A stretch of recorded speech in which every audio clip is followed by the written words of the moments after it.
రంగాపురం అనే ఊళ్ళో గోపయ్య అనే పేదవాడు ఉండేవాడు. ఎవరేం పని చెప్పినా చేసిపెట్టి వాళ్ళిచ్చే డబ్బులు తీసుకునేవాడు. ఏ పనైనా చాలా శ్రద్ధగా, నిజాయితీగా చేస్తాడని అతనికి పేరు.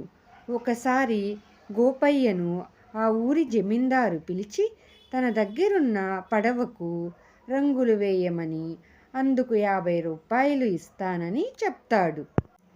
గోపయ్యకు ఆ డబ్బులు తక్కువని తెలిసినా పని పూర్తి చేయటానికి సిద్ధమై జమీందారు ఇచ్చిన రంగుల్ని తీసుకొని పడవ దగ్గరకు వెళ్ళాడు. అయితే రంగులు వేసేందుకు పడవలోకి ఎక్కితే దాని మధ్యలో ఓ రంధ్రం కనిపించింది. దాన్ని పూడ్చకుండా రంగులు వేయటం వల్ల ఉపయోగం లేదనుకున్న గోపయ్య ముందు దాన్ని పూడ్చేందుకు ప్రయత్నించాడు. సాయంత్రానికి పని పూర్తి అయ్యింది. జమీందారు మర్నాడు వస్తే డబ్బులిస్తా అని చెప్పి గోపయ్యను పంపించేశాడు.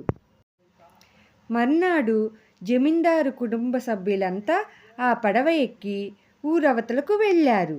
అదే రోజు ఊరి నుంచి తిరిగి వచ్చిన జమీందారు నౌకరికి ఈ విషయం తెలిసి కంగారు పడుతూ జమీందారు దగ్గరికి వెళ్ళి ఆ పడవకి ఉన్న రంధ్రం గురించి చెప్పాడు. దాంతో జమీందారు కంగారుతో అప్పటికప్పుడు నది ఒడ్డుకు వెళ్తే కాసేపటికి కుటుంబ సభ్యులంతా పడవలో తిరిగి రావటం కనిపించింది. వాళ్ళు ఒడ్డుకు చేరుకున్నాక పడవను గమనిస్తే ఎక్కడా రంధ్రం కనిపించలేదు. విషయం అర్థమైన జమీందారు అప్పటికప్పుడు గోపయ్యను ఇంటికి పిలిచి చెప్పిన దానికన్నా ఎక్కువ డబ్బులు ఇస్తూ రంగులేయమని చెప్తే రంధ్రాన్ని కూడా పూడ్చావు. నీ మేలు మర్చిపోలేను.